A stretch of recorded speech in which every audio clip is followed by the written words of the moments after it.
The clock above the counter read 11:40 at night when Mara Ellison felt the hair rise on the back of her neck. She did not know why. She only knew that something in the diner had changed the second the black cars pulled into the gravel lot outside, headlights cutting through the dark like blades. She had been wiping down the counter, half listening to the radio hum low behind the register, when the bell above the door rang 3 times in a row. Not the usual single chime of a tired trucker or a couple stopping for coffee on a long drive. 3 sharp rings, one after another, like something urgent was walking in. Mara looked up. 4 men stepped inside first, broad-shouldered, dressed in dark coats despite the warm night, moving with a kind of quiet precision that told her they were not here for pie and coffee. Their eyes swept the room in seconds, corner to corner, door to window, before they even sat down. She had waited tables long enough to know trouble when she saw it, and something told her this was a different kind of trouble than she had ever served before. Then he walked in. He was tall, dressed simply in a gray jacket that did nothing to hide the way he carried himself, like every step was measured, like the room belonged to him rather than the other way around. His hair was dark, his jaw sharp, and his eyes moved across the diner, the way a general might study a battlefield. Yet there was something tired in his expression too, something worn down beneath the control. Mara did not know his name. She would learn later that this was exactly how he wanted it. For now, he was simply the stranger who did not belong in a roadside diner on Route 9, a man who looked like he had stepped out of a world far bigger than the one she lived in. Her manager, Derek, a heavy-set man in his 50s who had run this diner for 20 years, gave her a look from behind the register. It was the look that meant, "Take this table. Be quick. Be polite. Do not ask questions." Mara nodded and grabbed her notepad. She approached the booth where the stranger and 2 of his men had settled. The other 2 guards took the booth directly behind them, back straight, eyes on the door. "Evening," Mara said, keeping her voice light, professional. "Can I get you started with something to drink?" The stranger looked up at her, and for a moment, something flickered behind his eyes. Surprise, maybe, or curiosity, as if he had not expected a waitress in a dusty diner to look him directly in the eye without flinching. "Coffee," he said. "Black." His voice was low, controlled, the kind of voice used to being obeyed without needing to be raised. Mara wrote it down, though she barely needed to. Black coffee was not hard to remember.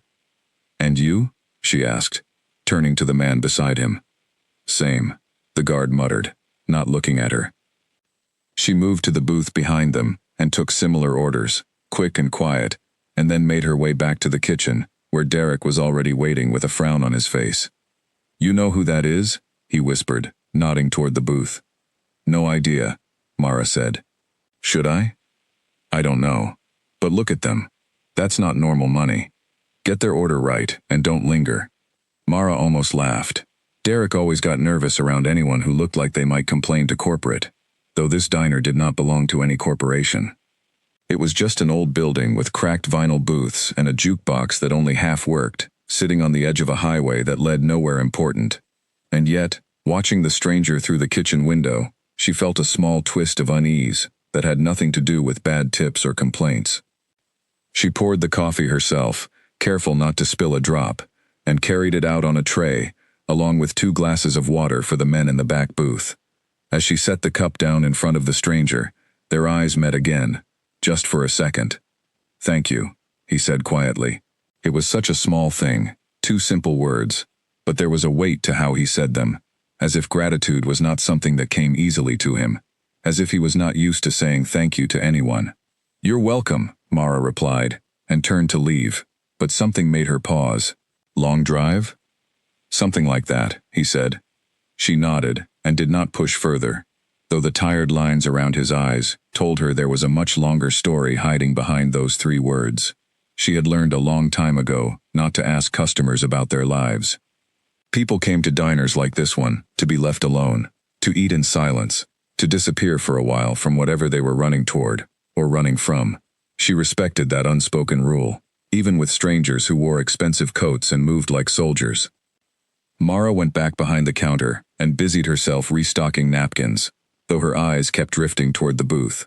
There was something about the stranger's stillness that unsettled her, the way his gaze occasionally flicked toward the windows, toward the parking lot, toward the door. as if he was waiting for something to happen. His men did the same, taking turns watching different corners of the diner, like it was second nature to them, like their entire lives depended on knowing where every exit was. At the counter, an old trucker named Owen sipped his coffee slowly, unaware of the tension humming through the room. 2 booths down, a young couple laughed quietly over a shared plate of fries, wrapped up in their own small world. Life continued around the edges of the diner, as if nothing unusual was happening, and yet Mara could not shake the feeling that something was.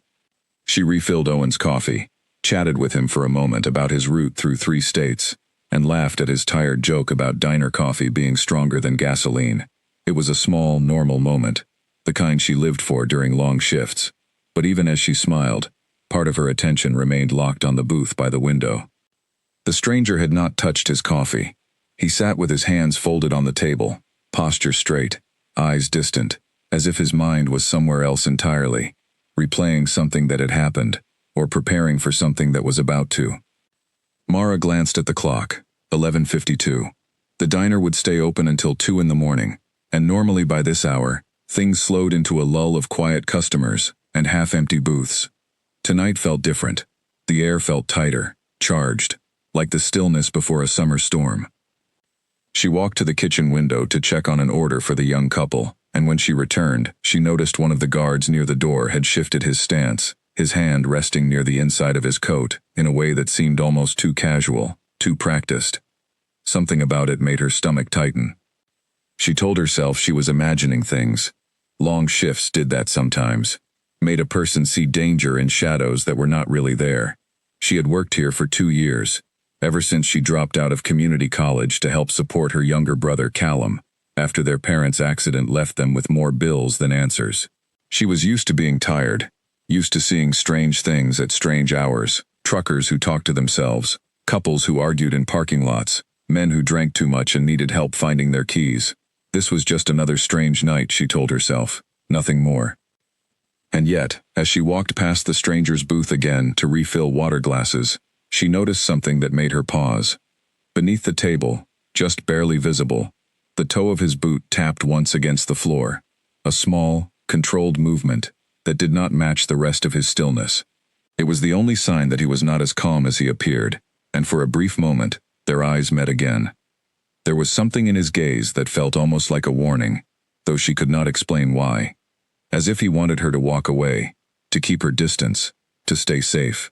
But she was a waitress in the middle of her shift, and walking away from a table was not something she could simply choose to do.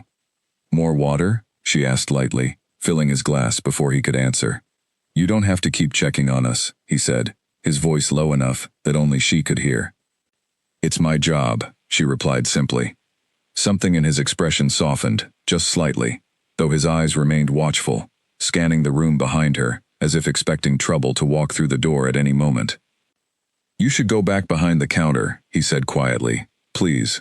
There was something in the way he said please, gentle but firm, almost protective, that made Mara take a small step back.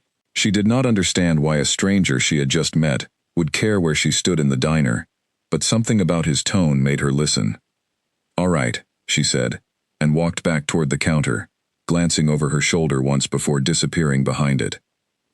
She busied herself wiping down mugs that did not need wiping, watching the booth from a distance, trying to piece together what it was about this night, this man, this stillness in the air, that felt so different from every other night she had worked here.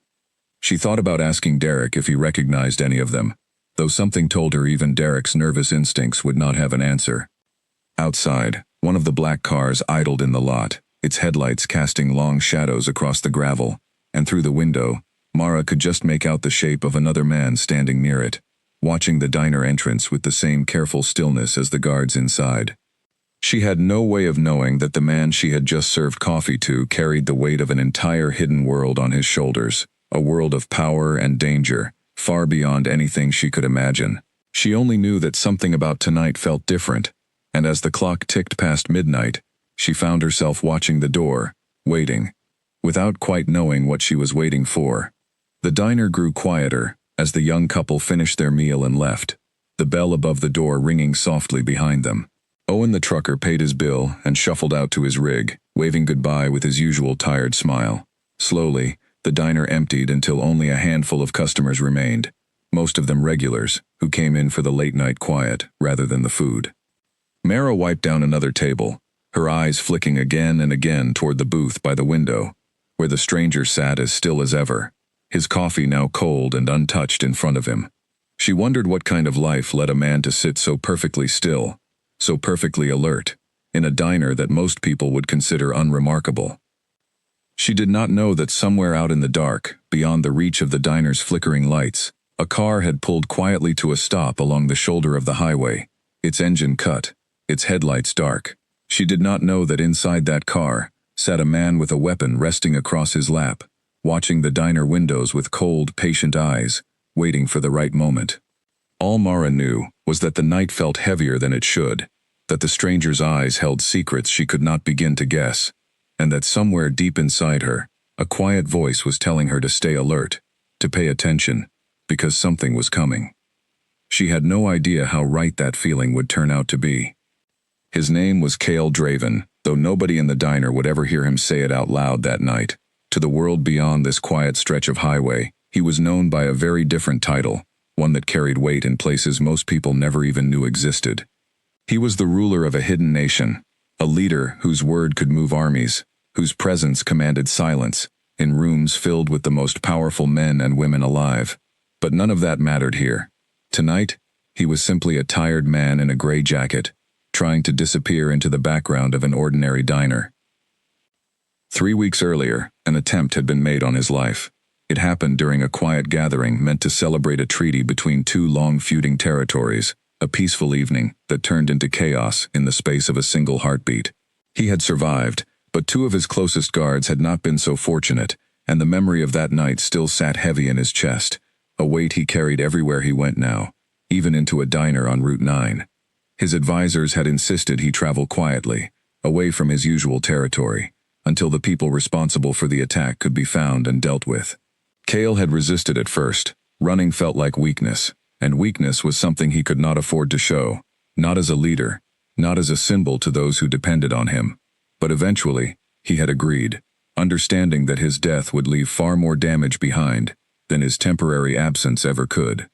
And so here he was, 3 states away from home, sitting in a diner that smelled of fried food and old coffee, surrounded by 4 of his most trusted men, waiting for a signal that it was safe to move again. He had not expected to notice the waitress. There was something about her that caught his attention the moment she approached his table, a quiet steadiness in the way she carried herself, unafraid, despite the obvious tension radiating from his men. Most people who worked in places like this learned quickly to read danger and avoid it, yet she had looked him directly in the eye, without a flicker of fear, only calm professionalism, as if she served men like him every night of the week. He found himself watching her more than he probably should have, the way she moved between tables with practiced ease, the tired lines beneath her eyes that spoke of long hours and heavier burdens than a simple diner job. She reminded him, in some strange way, of the people back home who worked without complaint, despite carrying the weight of the entire world on their shoulders. His second in command, a broad-shouldered man named Nate, who had served him since childhood, leaned in close and spoke under his breath. "We should not linger here much longer." "I know," Cale said quietly. "The scouts confirmed movement 2 miles east of here. It could be nothing. Or it could be exactly what we've been waiting for," Cale replied, his eyes drifting once more toward the counter, where the waitress stood polishing a mug that did not need polishing, glancing occasionally toward his table with quiet curiosity. Nate followed his gaze and frowned. "You're staring." "I'm observing," Cale corrected. "You're staring at the waitress." Cale did not respond, though the faintest hint of something unreadable crossed his expression. He had spent the last 3 weeks surrounded by tension, betrayal, and the constant hum of danger following his every move. For just a moment, watching a stranger go about her simple, ordinary night felt like a breath of something he had almost forgotten existed: peace. It would not last. Outside, hidden in the shadows along the edge of the parking lot, a car sat quiet and dark, its engine off, its presence unnoticed by anyone inside the diner. The man behind the wheel had been tracking Cale's convoy for the better part of 2 days, following whispered reports and careful guesses about which route the Alpha King's advisors might choose to travel. Tonight, His patience had finally paid off. He was young, barely into his late 20s, but his eyes held the flat, practiced calm of someone who had done this kind of work before. He had been given very specific instructions by the people who hired him, orders that promised great reward if he succeeded, and severe consequences if he failed. He did not know exactly who Cale Draven was, only that his employers wanted him gone, quietly, quickly, without drawing unnecessary attention.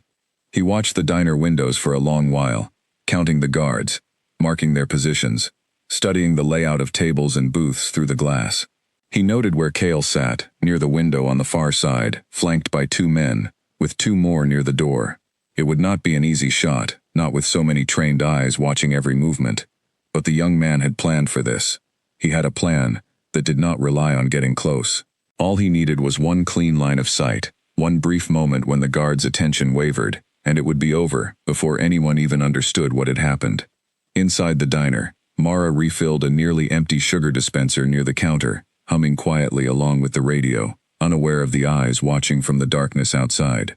Derek had gone into the back office to count the evening's earnings, leaving her alone at the front with only a handful of late-night customers scattered across the room. She glanced again toward Cale's booth. He had not touched his coffee at all, and something about his stillness continued to nag at her, a quiet unease she could not quite shake. She told herself it was none of her business, that customers came in all shapes and moods, and she had no reason to think this one was any different from countless others she had served over the years. And yet, there was a rhythm to how his men moved, a discipline that reminded her of something from a movie. Soldiers trained to react before thinking, muscles coiled and ready, even in stillness. She had seen plenty of tired truckers and rowdy teenagers pass through this diner, but never anything quite like this. She walked toward their booth again, more out of habit than necessity, carrying a small pot of fresh coffee. "Would you like a refill?" she asked Cale gently. He looked up at her, his expression unreadable for a moment before softening slightly. "No, thank you. I haven't had the first cup yet."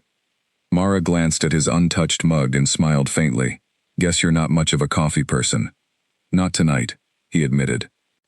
There was a brief pause between them, comfortable in its own strange way, before Mara nodded and turned to leave. As she did, she noticed Nate watching her closely, his expression guarded, almost suspicious, though not unkind. "You've got good instincts," Nate said quietly as she passed. "Most people don't notice things the way you do." Mara paused, caught off guard by the comment. Notice what, exactly? Nate only offered a faint, unreadable smile before looking away, leaving her question hanging unanswered in the air. She walked back toward the counter, feeling more unsettled than before, though she could not explain why. Minutes passed in near silence, broken only by the hum of the diner's old refrigerator and the occasional clink of silverware against porcelain.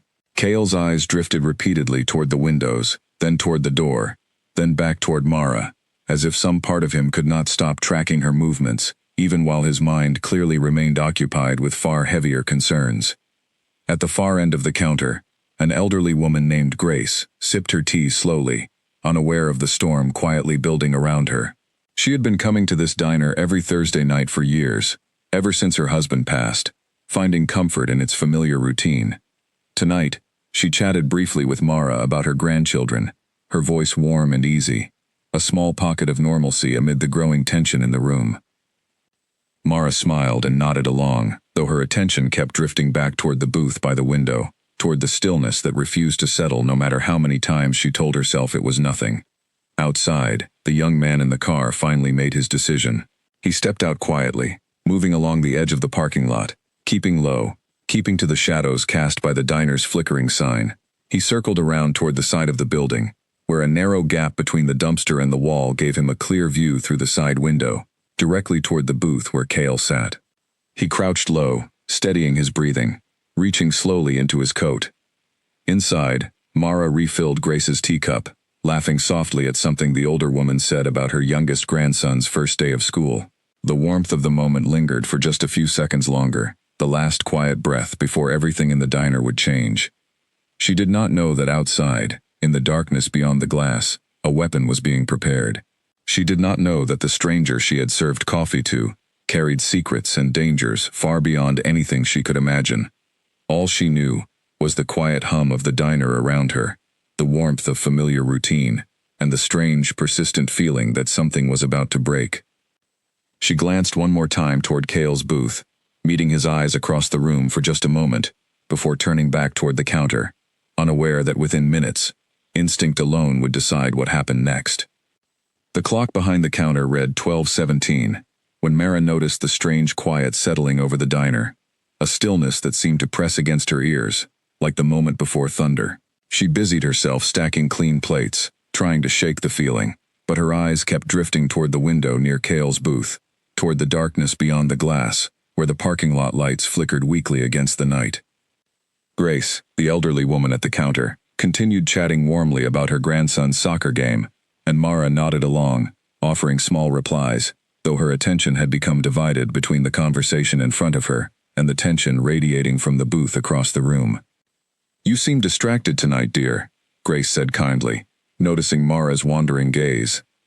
"Just tired," Mara replied with a small smile. "Long shift." Grace patted her hand gently. "You work too hard for someone so young. Make sure you take care of yourself." "I will," Mara said, though her mind was already elsewhere, drawn back toward the booth by the window, toward the man who had barely touched his coffee, toward the guards who sat like statues, watching every corner of the room with quiet, practiced discipline. She refilled a napkin dispenser near the register, glancing again toward Cale's table. He was speaking quietly with one of his men now, their voices too low for her to catch any words, though the tension in his shoulders told her whatever they discussed was far from casual conversation. Nate, the broad-shouldered guard who had spoken to her earlier, caught her eye briefly and offered a small, almost apologetic nod, as if he sensed her unease and wished he could explain it away. She offered a faint smile in return, though the knot in her stomach only tightened further. She thought about Callum, her younger brother, waiting at home with a stack of homework he had probably ignored in favor of video games, and the thought brought a small measure of comfort, a reminder of the normal life waiting for her once this strange shift finally ended. She glanced at the clock again. Less than 2 hours left. She could make it through 2 more hours of whatever strange energy had settled over the diner tonight. She walked toward the kitchen to check on an order for a young couple who had just walked in, their laughter cutting cheerfully through the tense atmosphere without them even realizing it. She smiled at them, took their order with practiced warmth, and disappeared briefly into the back to relay it to the cook, a quiet man named Felix, who had worked the night shift for as long as Mara had been employed here. "Rough night?" Felix asked, noticing her expression as she leaned against the counter for a moment. "I don't know," Mara admitted. "Something feels off." Felix glanced through the small window separating the kitchen from the dining area, his eyes landing briefly on Cale's booth before returning to his grill. "Those guys in the suits? Yeah, they've got a weird vibe. Probably just rich types passing through. Don't overthink it." "Maybe," Mara said, though she did not fully believe it. She grabbed a tray of drinks for the young couple and made her way back out, weaving between tables with practiced ease, despite the growing unease settling deeper into her chest. As she delivered their drinks, she caught sight of Cale once more, his eyes briefly meeting hers from across the room, before flicking away toward the window, toward the darkness outside. Something about the way his gaze lingered on the glass made her stomach twist further. She approached his table again, unable to fully explain why, other than some instinct pulling her back toward him despite every logical part of her mind telling her to stay away, to mind her own business, to focus on the rest of her tables. "Everything all right?" she asked quietly, keeping her voice low enough that only he could hear. Cale looked up at her, his expression carefully composed, though something flickered behind his eyes, something like warning. "You should stay near the counter," he said again, his voice firm but gentle. "Please." "You keep telling me that," Mara said, trying to keep her tone light despite the tightening knot in her stomach. "Is there something I should know?" "No," he said, though the word came out too quickly, too practiced. "Just trust me." Mara studied him for a moment longer, searching his expression for something she could not quite name, before nodding slowly and stepping back. "All right, let me know if you need anything." She turned and walked back toward the counter, her heart beating a little faster than it should have, though she told herself it was simply nerves, simply exhaustion catching up with her after a long shift. She busied herself wiping down the counter again, glancing occasionally toward the booth, toward the guards near the door, toward the darkened windows beyond which the parking lot sat quiet and still. Nate leaned toward Cale, his voice barely above a whisper. "She keeps coming back." "I noticed," Cale said quietly. "You should tell her to go home." "She has a shift to finish," Cale replied, his eyes drifting once more toward the counter where Mara stood, wiping down surfaces that did not need wiping, her movements slightly too quick, too nervous. "She'll be fine, as long as she stays back there." Nate did not look convinced, his eyes scanning the windows with growing unease. Scouts reported movement near the eastern tree line 20 minutes ago. It could be nothing. "Or it could be exactly what we've been expecting," Cale said grimly, echoing words he had spoken earlier that night, though this time his voice carried a heavier weight, a sharper edge of concern. The two men at the door exchanged a glance, subtle but unmistakable, their hands drifting slightly closer to the inside of their coats. The diner, oblivious to the silent tension gripping its four newest guests, continued its quiet rhythm, the hum of the refrigerator, the soft clink of silverware, the low murmur of Grace's continued chatting about her grandchildren. Mara glanced at the clock again. 12:31. She wondered, briefly, if she should call Derek out from the back office, share her unease with someone, anyone, who might understand what she was feeling. But what would she even say?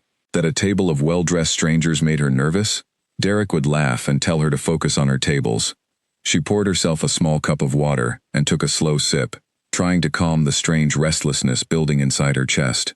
Outside, beyond the diner's flickering sign, the darkness remained still and quiet, giving no indication of the danger crouched low against the side of the building, watching, waiting, preparing. Mara did not know that within minutes, her entire understanding of the world would shift in ways she could never have imagined. She only knew that something about tonight felt heavier than any other shift she had ever worked, and as she glanced once more toward Cale's booth, she found him already looking back at her, his expression unreadable, his eyes holding a warning she did not yet understand. She offered him a small, uncertain smile, before turning back to her work, unaware that outside, hidden in shadow, a hand had already begun reaching for a weapon. Mara picked up a pitcher of water and moved toward the booth nearest the side window to refill the glasses of an older couple who had been sitting quietly for the past 20 minutes, sharing a slice of pie between them. It was a small, ordinary task, one she had performed hundreds of times before, and yet as she leaned across their table, something at the edge of her hearing made her breath catch in her throat. A soft, metallic click.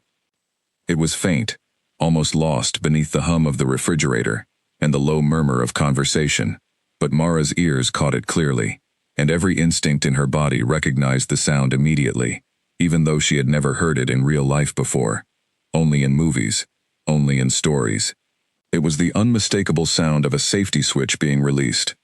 Her eyes darted toward the source, and for a fraction of a second, she saw it.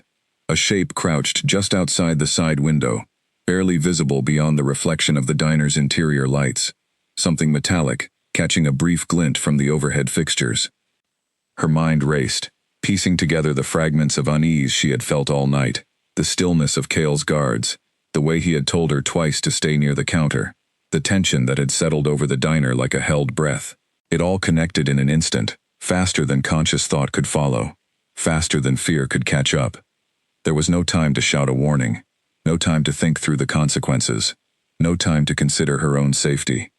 Her body moved before her mind fully understood what it was doing. Mara lunged across the narrow aisle between booths, her hand catching the edge of a nearby table and sending a tray of dishes crashing to the floor in a deafening clatter of shattering porcelain. She threw herself forward, directly into the path between the window and Cale's booth, her shoulder colliding with his as she pushed him sideways with every ounce of strength she had. The world seemed to slow and speed up all at once. A sharp crack split through the diner, the sound of glass shattering as the shot tore through the side window, the bullet passing through the space where Cale's head had been only a heartbeat before.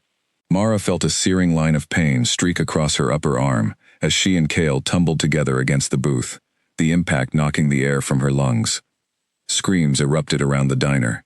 Grace cried out from the counter, dropping her teacup, the porcelain shattering against the floor. The young couple who had been laughing moments earlier scrambled beneath their table, and somewhere in the chaos, Derek burst out from the back office, his eyes wide with confusion and horror at the scene unfolding before him. Cale's guards moved instantly, a blur of trained precision cutting through the chaos. Nate was already at the shattered window, weapon drawn, scanning the darkness outside, while the two guards near the door rushed forward, positioning themselves protectively around their leader. "Down! Everyone stay down!" one of them shouted, his voice cutting sharply through the panic. Cale, still tangled with Mara on the floor beside the booth, felt the warm wetness of blood soaking through the sleeve of her uniform, where his hand had instinctively wrapped around her arm to steady her fall. His eyes widened with a shock that went far deeper than simple surprise, a disbelief that seemed to hollow out his chest.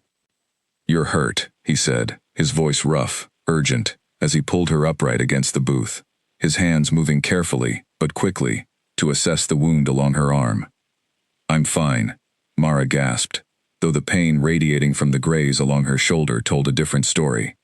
Her hands trembled as adrenaline surged through her system, her mind still struggling to process what had just happened. "You're not fine," Cale said firmly, pressing his palm gently, but firmly against the wound, to slow the bleeding. "Why would you do that?"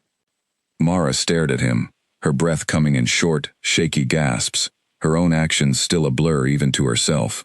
"I heard it. The click. I moved." Outside, Nate and another guard had already disappeared into the darkness, chasing after the shape that had fled the moment the shot missed its target. The remaining guards formed a tight perimeter around Cale and Mara, weapons drawn, eyes scanning every window and door with sharp, unblinking focus. Derek rushed forward, his face pale with shock. "Mara, are you? Someone call an ambulance." "No," one of Cale's guards said sharply, stepping forward to block Derek's path toward the phone at the counter. "No ambulance. We'll handle this." "She's bleeding," Derek protested, his voice rising with panic and confusion. "We have someone who can help her," the guard said firmly, his tone leaving no room for argument. "Please, stay calm. Everyone needs to stay calm." The young couple, huddled beneath their table, stared wide-eyed at the scene unfolding around them, while Grace clutched the edge of the counter, her hands trembling, as she watched the chaos with a mixture of fear and disbelief. Cale knelt beside Mara, his hands still pressed against her wound, his eyes locked onto hers with an intensity that seemed to burn straight through the haze of shock clouding her mind. "Why would you protect a stranger?" he asked quietly, his voice barely above a whisper, meant only for her. Mara's vision blurred slightly at the edges, pain and adrenaline mixing into a dizzying wave that made it hard to focus, hard to think clearly. "I don't know," she admitted honestly. I couldn't let it happen. Not right in front of me." Cale stared at her for a long moment, something unreadable passing behind his eyes, something that looked almost like disbelief, mixed with a deep, aching gratitude he did not know how to express. He had spent his entire life surrounded by loyalty, bought through duty, through bloodlines, through oaths, sworn generations before he was even born. He had never once, in all his years, encountered a stranger who moved to protect him without hesitation, without knowing anything about who he was or why his life mattered. "We need to move her," Nate said, returning through the shattered side door, his expression grim. "He got away. We'll track him, but right now, she needs proper care." Cale nodded sharply, his eyes never leaving Mara's face. "Get the car. Now." "Wait," Mara said weakly, panic beginning to creep into her voice as the reality of the situation settled over her. "I can't just leave. My brother, Derek, I have a shift."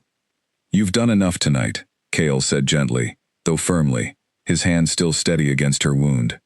"Let us help you, please." Derek, still standing nearby with wide, frightened eyes, seemed to understand somehow that arguing was pointless. "Go with them, Mara," he said quietly, his voice shaking slightly. "I'll close up. I'll call your brother. Just go." Mara looked between Derek's frightened face and Cale's steady, intense gaze, her mind spinning with confusion, pain, and a strange, undeniable pull she could not fully explain. Before she could form another protest, Cale scooped her carefully into his arms, rising to his feet with a strength that startled her, despite everything else happening around them. "Hold on," he said quietly, his voice low and steady near her ear. Mara's world tilted sideways as he carried her swiftly toward the door, his guards forming a tight, protective circle around them as they moved out into the cool night air. Behind them, the diner sat in stunned silence, shattered glass glittering across the floor beneath the flickering overhead lights. The ordinary rhythm of the night forever changed in the space of a single, unforgettable moment. As they reached the waiting cars, Mara's vision blurred further, exhaustion and shock finally beginning to overwhelm her senses. The last thing she remembered before darkness claimed her was the steady, protective warmth of Cale's arms holding her close, and the quiet, unfamiliar sound of his heartbeat pounding rapidly against her ear. The car raced along a quiet back road, its headlights cutting through the darkness as the diner disappeared behind them, the flashing red and blue lights of a police car, arriving too late to catch anything but broken glass and confused witnesses.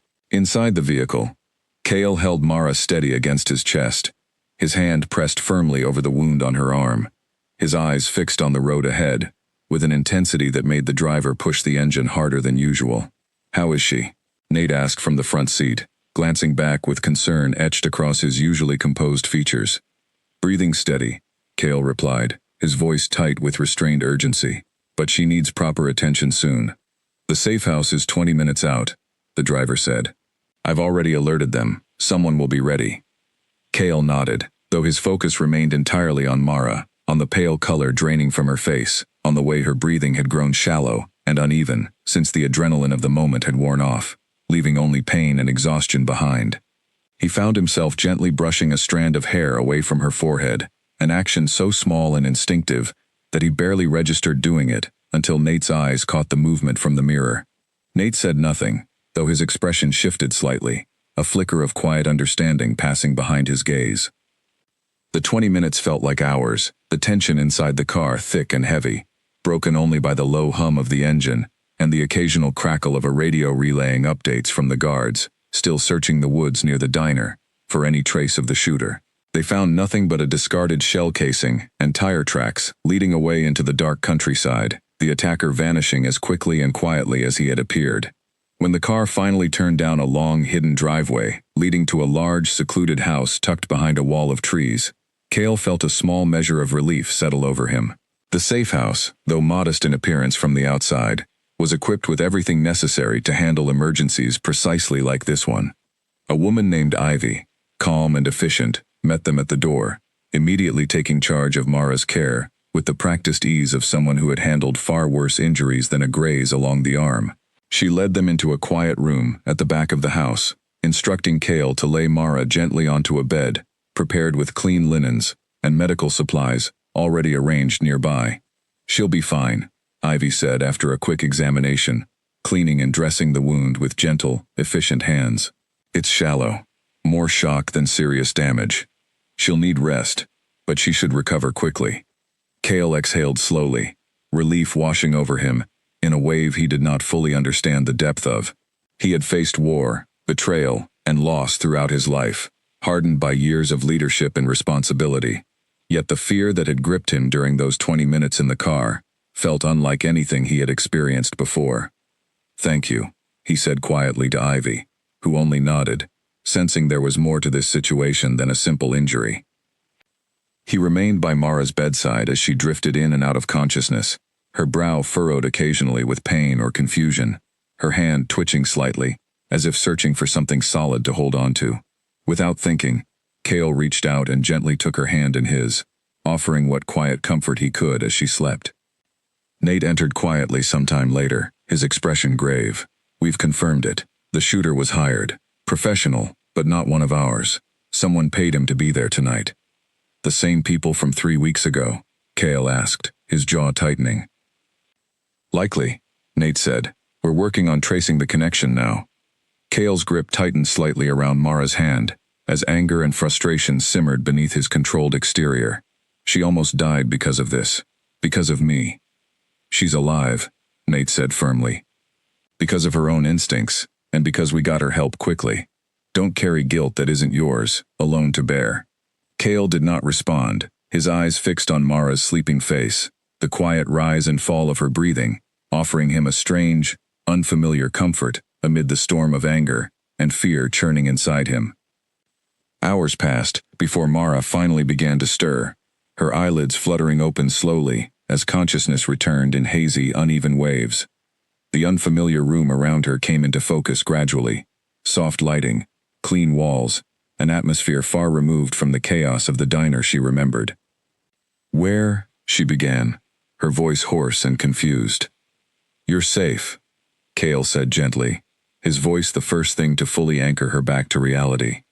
He was seated beside her bed, his hand still holding hers, his expression a careful mixture of relief and lingering concern. Mara blinked slowly, memories flooding back in fragmented pieces, the sound of shattering glass, the sharp pain in her arm, the weight of Cale's arms carrying her out into the night. "What happened? Where am I?" "Somewhere safe," Cale repeated, his tone steady despite the questions clearly swirling behind Mara's confused expression. "You're going to be fine. You need rest." "My brother," Mara said suddenly, panic sharpening her voice as she attempted to sit up, wincing at the movement. "Callum, he doesn't know where I am. He'll worry." "He's been informed," Cale said gently, guiding her back down against the pillows with careful hands. "Your manager reached him. He knows you're safe, though he doesn't have all the details yet." Mara stared at him, exhaustion and confusion warring behind her eyes. "None of this makes sense. Who are you? Why would someone try to—" Her voice trailed off as the memory of the gunshot echoed once more through her mind. Cale's expression grew serious, his grip on her hand tightening slightly. "There's a lot I need to explain, more than you probably expect. But right now you need to rest. We'll talk when you're stronger." "No," Mara said firmly, despite the exhaustion weighing down her body. "I almost died tonight. I deserve to know why." Cale studied her for a long moment, something like respect flickering behind his tired eyes. She was right, and he knew it, though the truth he carried was far heavier and stranger than anything an ordinary conversation could easily hold. "All right," he said quietly, exhaling slowly. "But not tonight. You need rest first. I promise you, when you're ready, I will tell you everything." Mara wanted to argue further, but exhaustion pulled at her thoughts, dragging her back down into heavy, dreamless sleep, despite her best efforts to resist it. Cale remained by her side long after her breathing had evened out once more, his mind turning over the impossible weight of the truth he would soon have to share, and the strange, undeniable gratitude he felt toward a stranger who had risked everything for a man she did not even know. Outside the quiet room, Nate watched from the doorway, his arms crossed, his expression thoughtful as he observed his king's uncharacteristic tenderness toward the sleeping woman. "She's just a human," Nate said quietly, though there was no judgment in his tone, only quiet curiosity. "I know," Cale replied softly, without looking away from Mara's peaceful face. "That's never stopped you from caring before," Nate added, a faint, knowing smile tugging at the corner of his mouth, before he turned and walked away, leaving Cale alone with his thoughts and the quiet, steady rhythm of Mara's breathing beside him. Morning light filtered softly through gauzy curtains when Mara woke again, her body aching, but her mind considerably clearer than it had been hours before. She lay still for a moment, taking in the unfamiliar room around her, the tasteful furniture, the quiet elegance that felt worlds apart from her small apartment above the laundromat, where she lived with her brother. She shifted slightly, testing the soreness in her arm, relieved to find the pain had dulled into a manageable ache rather than the sharp burning she remembered from the night before. A soft knock sounded at the door before it opened gently, revealing the woman named Ivy, carrying a small tray with tea and toast. "Good morning," Ivy said warmly. "How are you feeling?" "Confused," Mara admitted honestly, pushing herself up carefully against the pillows. "And sore. But better than last night, I think." Ivy smiled kindly, setting the tray down on the nightstand beside her. "That's good to hear. The wound was shallow, thankfully. You should heal quickly." "Where exactly am I?" Mara asked, glancing around the room again. "And where's—" She paused, realizing she still did not know Cale's name. "He'll be here shortly," Ivy said gently, sensing the unspoken question. "He asked to be informed the moment you woke." True to her word, only a few minutes passed before a soft knock sounded again, and Cale entered the room quietly, his expression a careful blend of relief and lingering concern. He looked different in the morning light, still composed, still carrying that same quiet authority, but softer somehow, the harsh tension of the previous night replaced by something gentler. "You're awake," he said, relief evident in his voice as he approached her bedside. "I am," Mara replied, studying him carefully. "And I still don't know your name." A small, almost embarrassed smile crossed his face. "Cale," he said. "Cale Draven." "Mara Ellison," she replied, though something in his expression told her he probably already knew that. Cale took a seat in the chair beside her bed, his eyes steady on hers. "I promised you an explanation. I intend to keep that promise, though I warn you, it may be difficult to believe."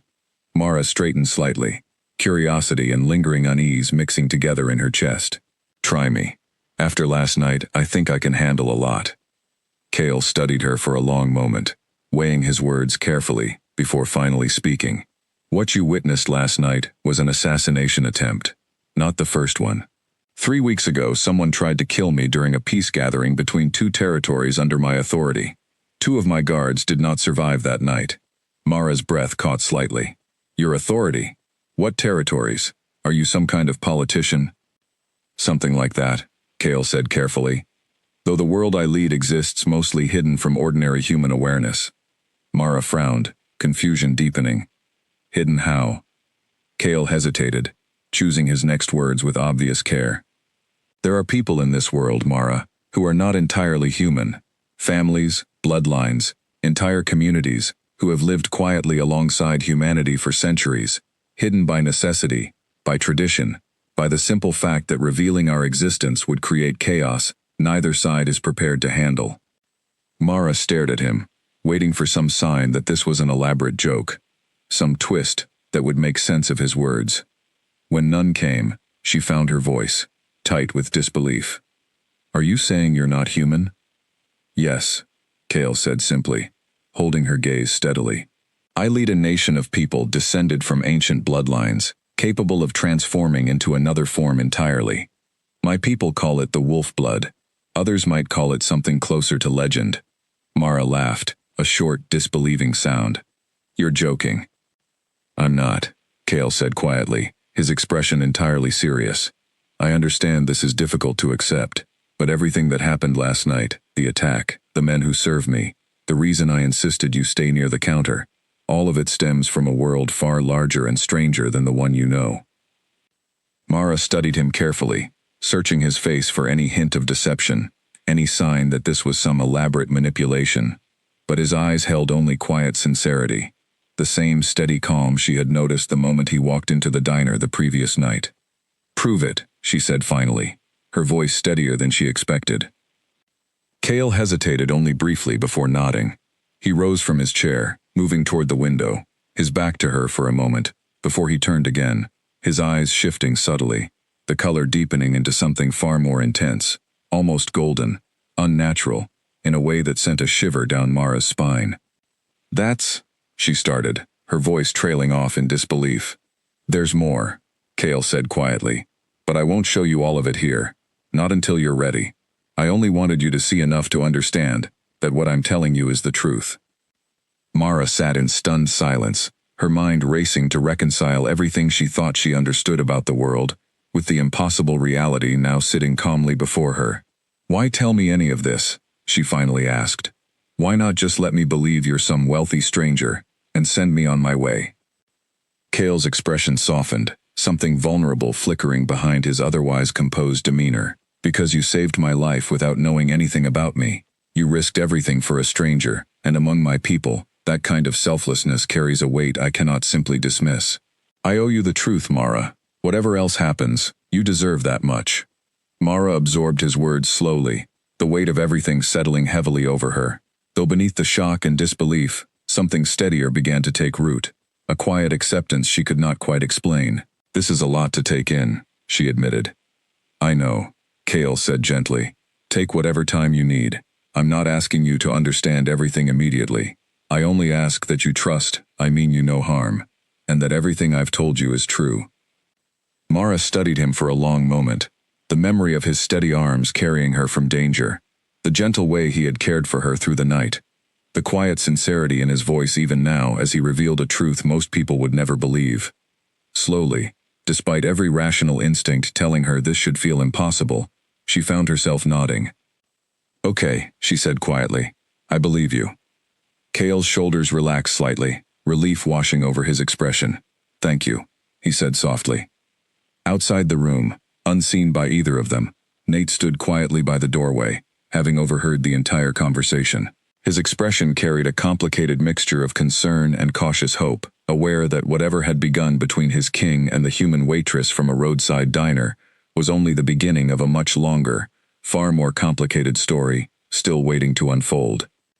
Days passed slowly at the safe house, each one bringing Mara further from the disbelief of that first morning, and closer to a strange, quiet acceptance of the world she had been pulled into.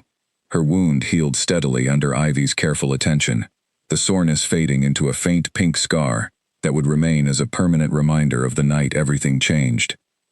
Cale visited her often, their conversations stretching longer each day, moving slowly from careful explanations of his world into something warmer, more personal. He told her about his people, about the responsibilities that came with leading them, about the weight of decisions that affected thousands of lives beyond his own. Mara listened, asking questions, offering thoughts, surprising him repeatedly with her steady curiosity, rather than the fear he had half expected. "You're taking this remarkably well," Cale admitted one afternoon, seated across from her at a small table near the window, where sunlight spilled warmly across the room. "I don't have much choice," Mara said with a small, tired smile. "Besides, panicking wouldn't change anything. Might as well try to understand it." Cale studied her for a long moment, something warm and unfamiliar settling behind his usually guarded expression. "Most people would have run the moment they learned the truth."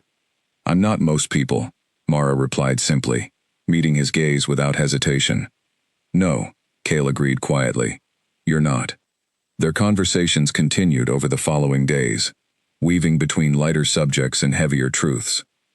Mara learned about Cale's childhood, about the responsibilities placed on his shoulders from a young age, about the loneliness that came with leadership, the constant awareness that trust was a luxury he rarely allowed himself. In turn, she shared pieces of her own life, her parents' accident, the responsibility of raising her younger brother alone, the quiet sacrifices she made every day without complaint. "You remind me of the people I lead," Cale said one evening, as they sat together in the quiet garden behind the safe house, the stars scattered brightly overhead. "Strength without needing recognition, sacrifice without expecting reward. That sounds exhausting," Mara said with a small laugh, though warmth colored her voice. "It can be," Cale admitted, "but it's also admirable, rare." Mara glanced at him, something soft and uncertain fluttering in her chest, at the sincerity in his tone. "You keep saying things like that, like you're surprised people can be kind without wanting something back. In my world, kindness often comes with strings attached," Cale said quietly. "Loyalty bought through duty or bloodline, rarely given freely, without expectation." "That sounds lonely," Mara said softly. "It is," Cale admitted, his eyes meeting hers with quiet vulnerability. "Which is part of why what you did matters so much to me. You had nothing to gain by protecting me. No loyalty owed, no duty binding you. Just instinct, and perhaps, I hope, some measure of genuine care." Mara's cheeks warmed slightly under his steady gaze. "Maybe," she admitted quietly. "I don't fully understand it myself. I just knew I couldn't let something happen to you without trying to stop it." The space between them seemed to shrink slightly, an unspoken tension building quietly beneath their words. Cale reached out slowly, his hand resting gently over hers on the table, his touch warm and careful. "Among my people," he said softly, "there exists a debt of life. When someone risks everything to save another, a bond forms, one that cannot easily be ignored or dismissed. I find myself bound to you now, Mara, in ways I did not expect, and quite honestly, in ways I am still trying to understand." Mara's breath caught slightly at his words, her heart racing beneath the weight of his sincerity. "What does that mean exactly?" "It means," Cale said quietly, "that I owe you not just gratitude, but protection, loyalty, and quite possibly, something far deeper than either of us anticipated when you served me coffee in that diner." The quiet intensity in his voice sent a shiver through Mara's chest, a mixture of fear and something warmer, something she could not quite name but felt undeniably drawn toward. Before either of them could speak further, Nate approached quietly from the house, his expression grave, interrupting the tender moment building between them. Forgive the intrusion, Nate said, but we've received new information. The people responsible for the attacks have been identified. Cale's expression shifted instantly, the warmth of moments before replaced by sharp, focused attention. Who? A rival pack, Nate said grimly. Territory to the north. They've been quietly building resentment over the last treaty negotiations. It seems they've decided violence is preferable to peace. Cale's jaw tightened, his hand instinctively tightening around Mara's in quiet reassurance, even as tension gripped his shoulders. How certain are we? Very, Nate replied. The weapon used matches equipment previously traced to their territory. We believe they intend to escalate further if their first two attempts continue to fail. Mara felt a cold knot form in her stomach, the peaceful warmth of moments before replaced swiftly by fear. Escalate how? Nate hesitated, glancing briefly toward Cale before answering carefully. They may target anyone connected to him now, including you. The words settled heavily over the small garden, the quiet peace of the evening shattered by the harsh reality of the danger still surrounding them. Cale's grip on Mara's hand tightened further, his expression hardening with fierce protective resolve. They will not touch her, he said quietly, though the intensity behind his words carried the full weight of his authority. We'll need to increase security regardless, Nate said carefully. And consider relocating again, somewhere even more secure. Cale nodded grimly, though his eyes remained fixed on Mara, worry and determination mixing behind his steady gaze. Whatever it takes, he said firmly. I will not allow what happened at the diner to happen again. Not to her. Not to anyone else. Mara studied him carefully, fear and gratitude warring quietly in her chest. Whatever strange, unexpected bond had formed between them over these past few days, it was clear now that it came bound tightly with danger, responsibility, and choices neither of them could easily undo. I'm scared, she admitted quietly, her voice barely above a whisper. I know, Cale said gently, reaching up to brush a strand of hair away from her face with quiet tenderness. But I promise you, Mara, I will do everything within my power to keep you safe. Whatever comes next, you will not face it alone.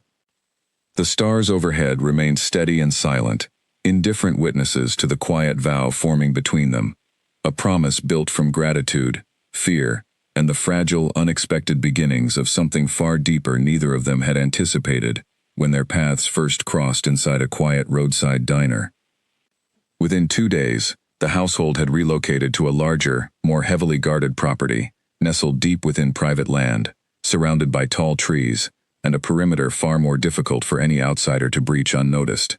Mara found herself adjusting slowly to the strange rhythm of her new surroundings, guards stationed at every entrance, quiet tension humming beneath the otherwise peaceful atmosphere of the estate. Callum, her younger brother, had been brought to stay nearby as well, under careful protection arranged by Cale himself, a decision that eased much of Mara's anxiety, despite the surreal nature of their circumstances. She visited him often, in a smaller guest house on the property, grateful to see him settling into their strange new reality, with the easy adaptability of youth. This place is huge, Callum said one afternoon, grinning as he glanced around the spacious guest house. And these guys are kind of intense, but they let me play video games all day, so I'm not complaining. Mara laughed softly, relieved by his easy acceptance of their situation. Just be careful, okay? Stay close to the house. I know, Callum said, waving off her concern with the casual confidence of a 14-year-old who trusted his older sister completely to handle whatever complicated situation they had found themselves in. Later that evening, Mara found herself walking slowly through the quiet gardens surrounding the main house, her thoughts drifting between gratitude for her brother's safety and lingering anxiety about the danger still looming somewhere beyond the estate's protective walls. She spotted Cale standing near a tall stone fountain, his expression thoughtful, distant. You seem lost in thought, she said softly, approaching him. Cale glanced up, offering a small, tired smile. Just considering our next steps. The rival pack responsible for the attacks will not stop simply because their attempts have failed twice now. What will they do? Mara asked, concern coloring her voice. Likely escalate, Cale admitted honestly. Which means we need to consider offensive action, rather than simply defending against further attempts. Mara studied him carefully, sensing the heavy weight of leadership pressing down on his shoulders. That sounds dangerous. It is, Kale agreed. But allowing this threat to continue unchecked is far more dangerous. Not just for myself, but for everyone connected to me, including you. Mara moved closer, resting her hand gently against his arm, an act of quiet comfort that seemed to ease some of the tension, visibly gathered in his shoulders. You don't have to carry this alone, you know. Kale turned to face her fully, his expression softening considerably, as his eyes searched hers with quiet intensity. I've carried burdens alone for most of my life, Mara. It's what leadership demands. Maybe, Mara said gently, but that doesn't mean you have to keep doing it that way forever. Something shifted in Kale's expression, a vulnerability rarely allowed to surface breaking gently through his usually composed exterior. You make it sound simple. It's not simple, Mara admitted with a small smile, but it doesn't have to be as lonely as you're making it either. Kale reached up slowly, his hand brushing gently against her cheek, his touch warm and careful. You continue to surprise me, Mara Ellison. Every day, in ways I did not expect when you served me coffee that night. Mara's breath caught softly beneath his tender gaze, warmth spreading through her chest, despite the underlying tension still surrounding their circumstances. Life has a strange way of surprising all of us, I suppose. They stood together quietly beside the fountain, the soft trickle of water providing gentle background music to the unspoken tension building steadily between them. Slowly, carefully, Kale leaned closer, his eyes searching hers for any sign of hesitation, before gently closing the distance between them entirely. Their kiss was soft, tender, filled with the quiet promise of something neither of them had anticipated, but both had clearly begun to feel deeply. When they finally parted, Mara's cheeks flushed warmly, her heart racing steadily beneath layers of surprise and quiet joy. I didn't expect this, she admitted softly, a small laugh escaping her lips. Neither did I, Kale said quietly, his own expression carrying a rare, genuine warmth. But I find myself grateful for it nonetheless.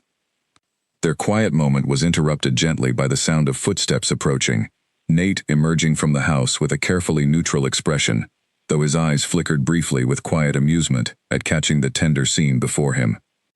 Forgive the interruption, Nate said, clearing his throat lightly. But we've received updated intelligence regarding the rival pack's movements. Kale straightened slightly, though his hand remained gently intertwined with Mara's. Go ahead. They've grown bolder, Nate reported. Scouts have confirmed increased activity near our northern borders. It appears they're preparing for a more direct confrontation. Kale's jaw tightened, protective instincts sharpening instantly beneath his calm exterior. How much time do we have? Difficult to say precisely, Nate admitted, but not much. Days, perhaps. A week at most. Mara felt a cold knot tighten in her stomach at the news, glancing nervously toward Kale, whose expression had hardened considerably with quiet determination.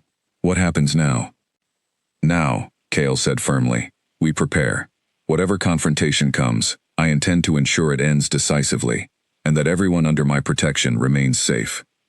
He turned to face Mara fully, his hand tightening gently around hers, his eyes carrying both fierce determination and quiet reassurance. That includes you, Mara. Whatever happens next, I promise, you will remain safe. Mara nodded slowly, trust and fear, intertwining steadily within her chest, as she studied the resolve, etched clearly across Kale's face. Whatever storm awaited them, it was clear now they would face it together, bound tightly by gratitude, growing affection, and the unbreakable resolve of a man determined to protect everyone he had come to care for, especially the woman, whose selfless instincts had first brought them together.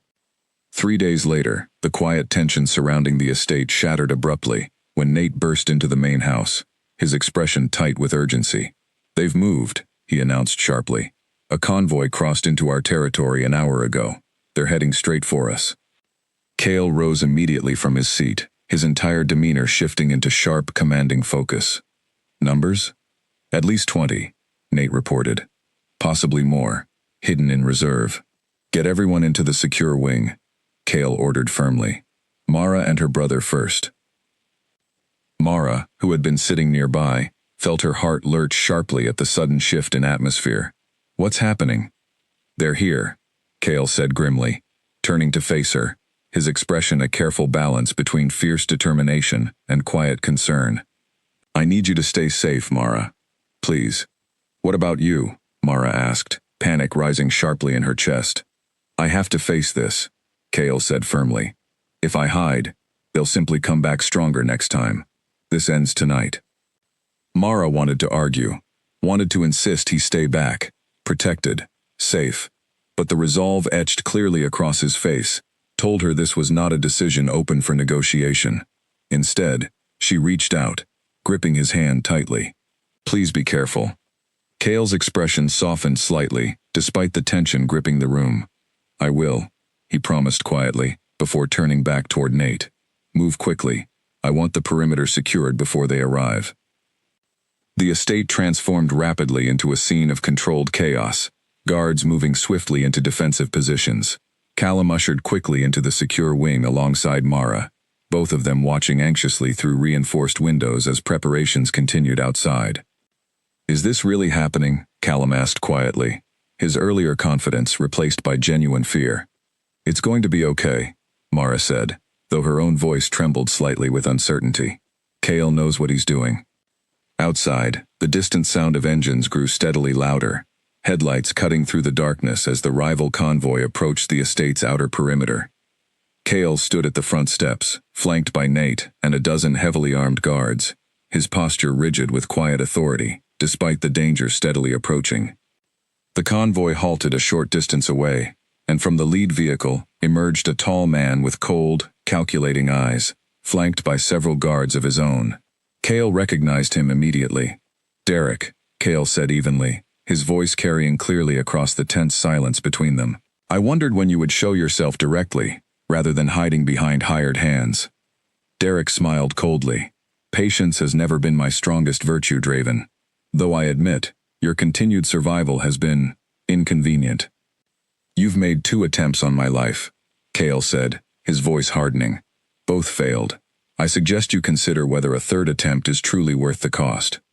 "Oh, I've considered it carefully," Derek replied smoothly, "and I believe tonight, the outcome will be quite different." Tension crackled sharply through the air as both sides remained poised, weapons ready, waiting for the first sign of aggression. Inside the secure wing, Mara watched anxiously through the window, her heart pounding painfully against her ribs as she witnessed the standoff unfolding. "Before this goes further," Kale said calmly, though his tone carried unmistakable warning, "understand this. Whatever grievance you believe justifies your actions, harming innocent people, including a human woman who had no part in our conflict, crosses a line that cannot be forgiven or ignored." Derek's eyes flickered with cold amusement. "Ah yes, the waitress. Word travels quickly. I admit, I did not expect such sentiment from you, Draven. Perhaps you've grown soft." Kale's expression darkened dangerously. "Careful, Derek." "Or what?" Derek challenged, stepping forward slightly, his confidence bolstered by the guards flanking him. "You'll fight me over a human? How far the mighty Alpha King has fallen." The insult hung heavily in the air, and for a moment, tension threatened to break into open conflict. But Kale remained remarkably composed, his voice steady and controlled, despite the fury simmering beneath his calm exterior. "She showed more courage and loyalty in a single moment than you have shown in your entire miserable campaign against me," Kale said coldly. "And unlike you, she asked for nothing in return." Derek's confident smile faltered slightly, replaced by simmering anger. "Enough talk," he snapped. "Tonight, this ends, Draven. One way or another." The guards on both sides tensed, weapons rising slightly in anticipation of open conflict. Inside the secure wing, Mara's breath caught sharply, fear gripping her chest, as she watched the situation teeter dangerously close to violence. But before either side could act, a sharp, commanding voice cut through the tension. "Enough." Every head turned toward the source, a tall, composed woman, emerging from the tree line beyond Derek's convoy, flanked by several guards wearing unfamiliar insignia. Kale's eyes widened slightly with recognition. "Rosalind," he said, surprise evident in his tone. The woman, clearly a figure of significant authority herself, stepped forward calmly, her gaze sweeping coolly across the tense standoff, before settling firmly on Derek. "I received troubling reports regarding your recent activities, Derek. It appears they were entirely accurate. Derek's confidence wavered slightly beneath her scrutiny. "This is not your concern, Rosalind." "It became my concern," Rosalind replied evenly. "The moment you began targeting human civilians in your reckless pursuit of power. Such actions violate the very treaties your own territory agreed to uphold." Tension shifted palpably, as Derek's guards exchanged uncertain glances, clearly caught off guard by the sudden intervention. Rosalind continued firmly, her authority evident in every measured word. "Stand down immediately, or face consequences far greater than anything Draven alone could impose." Derek hesitated, clearly weighing his options carefully, before finally, reluctantly, lowering his hand in a signal for his guards to stand down. "This isn't finished, Draven," he muttered darkly, before turning sharply and retreating back toward his convoy, his forces withdrawing swiftly into the darkness beyond the estate's perimeter. Kale exhaled slowly, tension draining gradually from his shoulders, as the immediate threat receded. He turned toward Rosalind, offering a grateful nod. "Your timing was impeccable. I've been tracking Derek's movements for some time," Rosalind admitted. "His ambitions have grown increasingly reckless. This will not be the last we hear from him. But tonight, at least, disaster has been avoided." Kale nodded gratefully, before turning swiftly toward the house, his thoughts immediately returning to Mara's safety. He found her waiting anxiously near the entrance, having watched the tense exchange from the window, relief flooding her expression the moment she saw him approaching unharmed. "You're okay," she breathed, rushing forward to embrace him tightly. "I'm okay," Kale confirmed softly, wrapping his arms securely around her. "It's over. For now." Mara pulled back slightly, searching his face carefully. "For now?" "Derek will not give up easily," Kale admitted honestly. "But tonight, we've bought ourselves valuable time." Mara nodded slowly, exhaustion and relief mixing heavily within her chest, as she rested her head gently against Kale's shoulder, grateful simply to have him safely beside her once more, even as she understood clearly that greater challenges likely still remained ahead of them.